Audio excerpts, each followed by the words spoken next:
Hello everyone. After much delay, I thought I'd make a bit of a New Year's resolution to get on with my occasional collection of videos showing you my Beatles vinyl collection. So this is part two. Last time, probably about 7 months ago, I think, I showed you my copy of Please Please Me and two copies of with the Beatles. And so this video, depending on how I go for time, is going to run from A Hard Day's Night to Beatles for Sale, and it might also get to Help too, seeing how I go for time. So without further ado, I'm just going to set up my pretty sophisticated filming equipment, and we'll get on with the records. Okay. So you may remember from last time I mentioned that some of my Beatles records I inherited from Mr. Alan Thompson, who used to work for BBC Radio Wales, presenting lots of things, including specialist documentaries on the Beatles. This is another one of his that I've inherited. It's A Hard Day's Night, a UK copy in mono. The sleeve is nice with a lovely sharp spine that I hope you can see there. And the back of the sleeve is nice too. It's a Garrard and Lofthouse one. Yeah, nothing wrong with the sleeve. Slightly discoloured, I suppose, and a little bit of pen mark in there.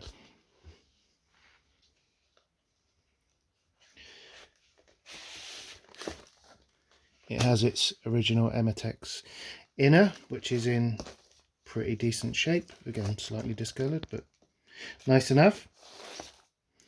And here is the record. I've had this one professionally cleaned a while ago, and I love this one. This is one of my very favourites, because it sounds amazing. You can see that it's got the chunky text on the track titles. It is Matrix XEX 4813 and 4823N. Is there an N on that one? Oh yeah, there is an N on that as well. It's a good copy. It sounds amazing. It plays with no skips or jumps. There isn't a tax code. Oh, there is. There's an MT tax code on this one, which is probably quite difficult to pick up with this crummy phone camera, which I think means it's quite an early one. They would have changed pretty soon thereafter, I think, to KT. So I think that's one of the earliest copies of A Hard Day's Night. Nice heavyweight mono vinyl, and it sounds great like they generally do if they're in nice condition. Good and deep and warm, I always think.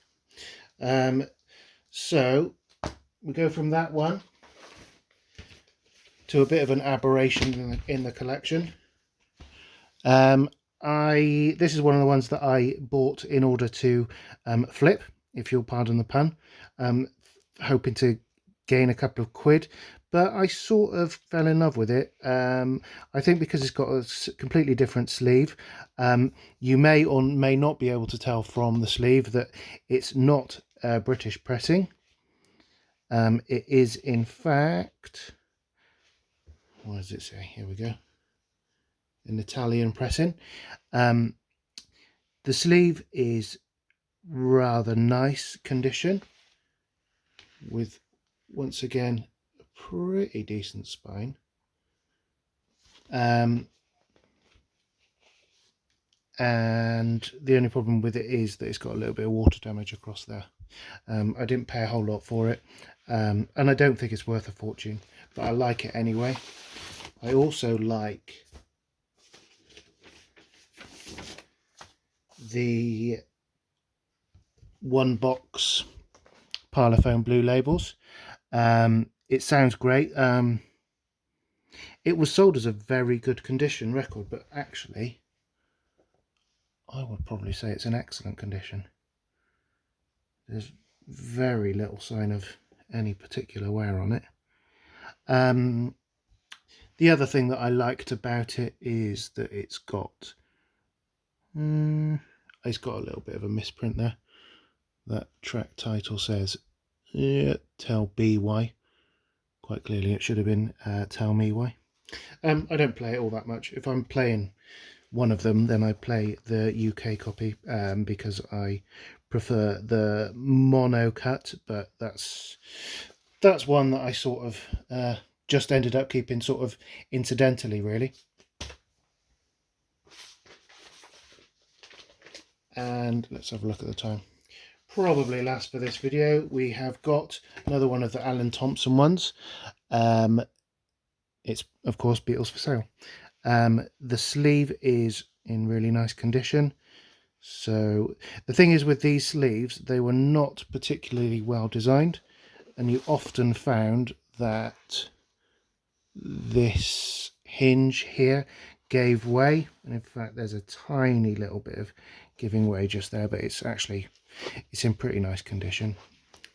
And also the spine seems to flatten somewhat on these, but it's still good enough.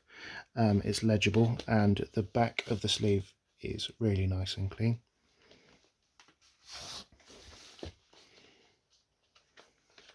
Let's have a look at the record.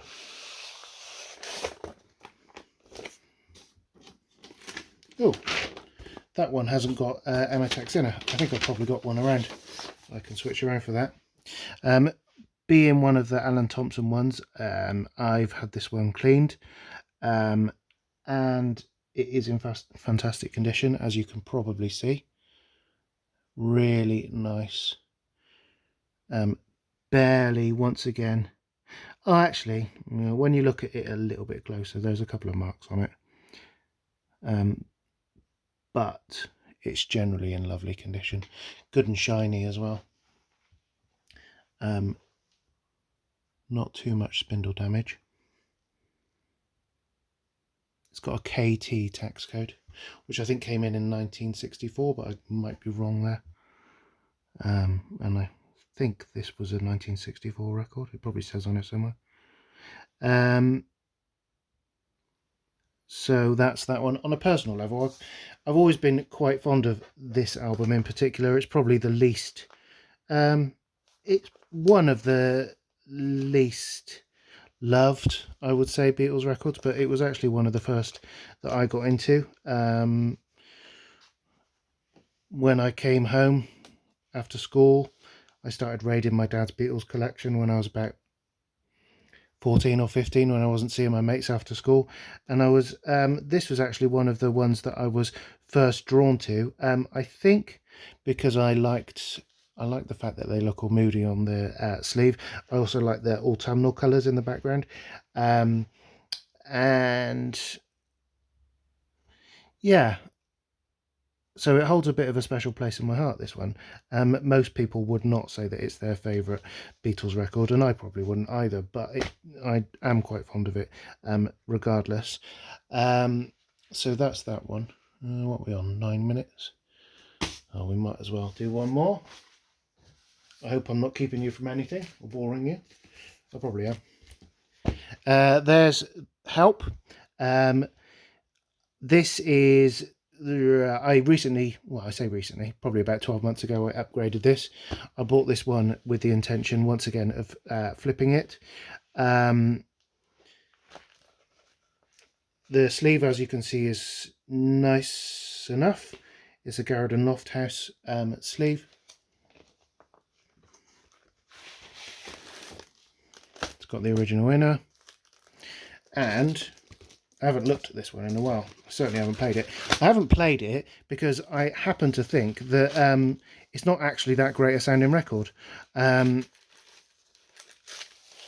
I don't play this one all that much. But there's your side one. And if I catch the light a little bit, you can see that it's in really nice condition.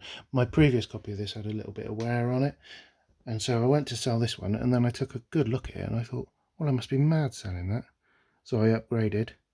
There's a tiny shred of sort of spindle marking on it, but it's in as good a condition as you could reasonably hope. A record that's coming up to not far short of its 60th birthday. It's in as good as condition as you could really hope for it to be. And I could tell you the matrix numbers, but I don't think you're really that interested. The one way that you can tell the age of these ones is the location of this asterisk here. I think it variously moved right next to the text, and then it came away from the text. It's got a KT text code. I'm not going to pretend that I know that this is a very first pressing. I know actually slightly less about this one, but it's a nice one to have in the collection nonetheless. Right, so that's a tour through 4 more of my Beatles records. So I'll try probably not to leave it another 7 months before I go through part 3. Part 3 is going to include 3 copies of Rubber Soul. So keep an eye open for that one. Okay, cheers, and I hope you've enjoyed this video. Bye.